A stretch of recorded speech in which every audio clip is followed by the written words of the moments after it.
attention will shift to asylum seekers this week. And for a change, it will be Labor going on the offensive. It's highlighted the record number of asylum seekers who've arrived by plane in Australia. Almost all of them have been found not to be refugees and have then been put on bridging visas. There are now nearly 230,000 people on bridging visas in Australia, in fact, many of whom it's feared are being exploited in the workplace as well. Tomorrow, Labor will convene a roundtable meeting of migration and border security experts, industry and employer groups to discuss all of this. And it comes as the government continues to target those who've tried to come by boat. It's seeking to repeal the Medivac laws passed against its wishes earlier this year. And it also wants to pass legislation preventing anyone who's tried to come by boat since 2013 ever being given permanent residency in Australia. Kristina Keneally is the Shadow Home Affairs Minister and joins me now. Senator, thanks for your time this morning. This roundtable you're going to be involved in tomorrow, what are you hoping this will uncover? Well, what we know is that Peter Dutton has lost control of the borders at our airports. We've got to give Scott Morrison and Kevin Rudd credit for stopping the boats, stopping asylum seekers coming by boat. But Peter Dutton seems to have missed the fact that the people smuggling operation has shifted from boats to planes under his watch. Some of the statistics you cited there, a blowout in bridging visas, a blowout in the number of people arriving at our airports, 80,000 since this government came to office. That dwarfs the number that arrived by boat.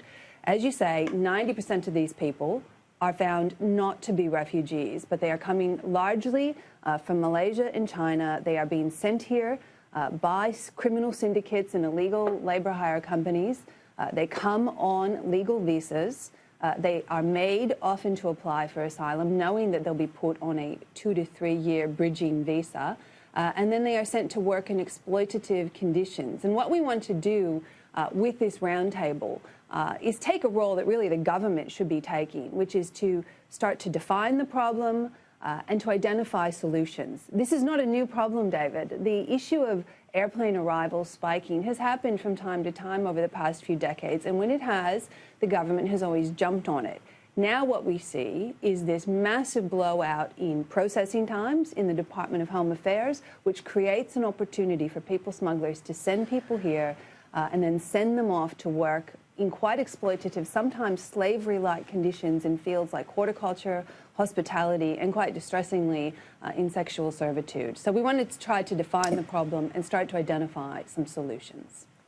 Well, let's unpack that a little bit. So nearly 230,000 people on bridging visas. There's a few cohorts there, some who are applying and on the list for a skilled visa position after having been here as a foreign student or a temporary worker, some who are waiting for a partner visa because they've met their partner here, and then thirdly, the asylum seekers, as you say. On the asylum seekers, what are you saying the government should do? If they've made a claim, it's been rejected, they're going through a court appeal process that can be very lengthy, what should the government do about them?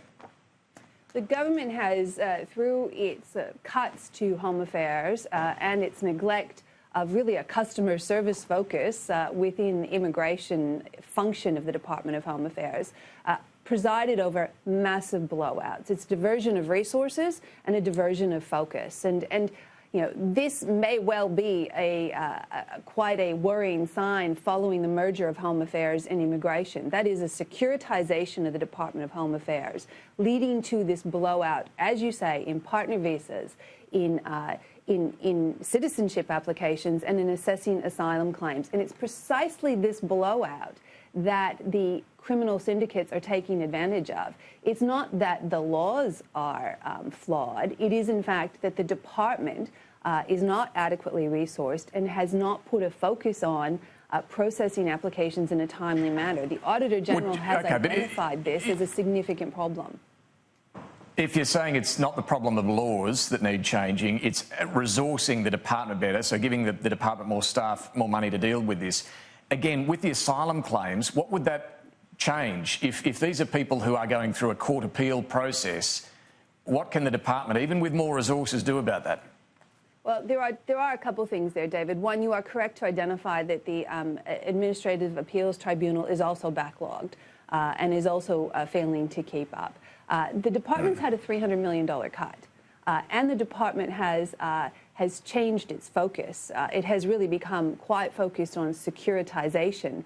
Oddly enough, has missed, though, this spike. And this is what officials and academics tell us, and we will unpack tomorrow at the roundtable, that when the department in the past has seen this spike start to happen, they jump in at the source, they get control of it, and they don't allow this massive blowout of people coming here claiming asylum when they clearly are not refugees, where they don't have a valid claim to asylum.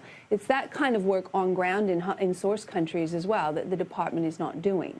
Now, you're right when I said that laws may not be the problem here, resourcing and focus is, but I would flag, particularly in one area, in horticulture, and we do have farmers groups attending on Monday to the roundtable, that there is a legitimate labour shortage in this area. There is not a fit-for-purpose visa, is what the farmers groups are saying, and it is rife for exploitation. So even if growers want to do the right thing and hire people and pay them proper wages and conditions, they are often subject to what the labour hire companies are supplying, and labour hire companies are often mainly supplying in this sector, we understand, workers who are coming here and being exploited and know that they can exploit these workers because they're quite vulnerable. Are you saying these people on bridging visas are being used and abused, underpaid to pick fruit? You mentioned sexual servitude as well. There is evidence this is happening? Yes, there is. And in fact, don't just take my word for it. Last year, the Parliamentary Joint Committee on Migration, chaired by Jason Wood, now Minister Jason Wood, made this very point in a report, that there is evidence of criminal syndicates and illegal labour hire companies trafficking people here, exploiting this loophole in our system, the bridging visa blowout and waiting times, and able to use that to exploit people here, paying them, pittance, sometimes $4 an hour. We've heard stories of workers who've had their passports removed from them, who have been assaulted, who have been denied, the basic rights and pay and conditions that we would expect Australian workers, people working in Australia, whether they're Australians or here on visas, to be able to access and enjoy. And so, again, the roundtable will look at all this. It's an attempt, David, to begin to define the problem and identify solutions. Labor can't solve this problem from opposition. This is really on the Morrison government to get control of. But when they lose control of our borders at our airports, it undermines public confidence in the migration system. It undercuts wages and conditions for Australian workers, and it relies on exploiting people, vulnerable people who are being trafficked here from overseas. It is not good for anyone, Australians or those people who are being sent here. Let me ask you about boat arrivals. The government wants to pass legislation that would stop anyone who arrived by boat since 2013 being given permanent residency in Australia. Will Labor oppose that? Well, in fact, the legislation goes a bit farther, David. They want to stop people from even coming to Australia. And let's bear in mind that under Peter Dutton's watch, and by his own admittance, 9 out of the 10 people who have been brought to Australia from Manus and Nauru for medical treatment have been brought here not through Medevac, but through the government.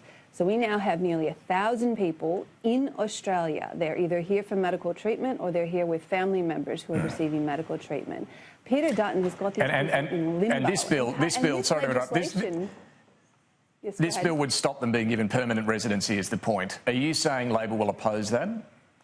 Labor has opposed this bill in the last Parliament, and I make the point, in the last Parliament, the government brought this legislation forward and it sat on the notice paper in the Senate for 966 days. I mean, if this legislation was so necessary and important, the government had ample opportunity, years, in the last Parliament to bring it forward.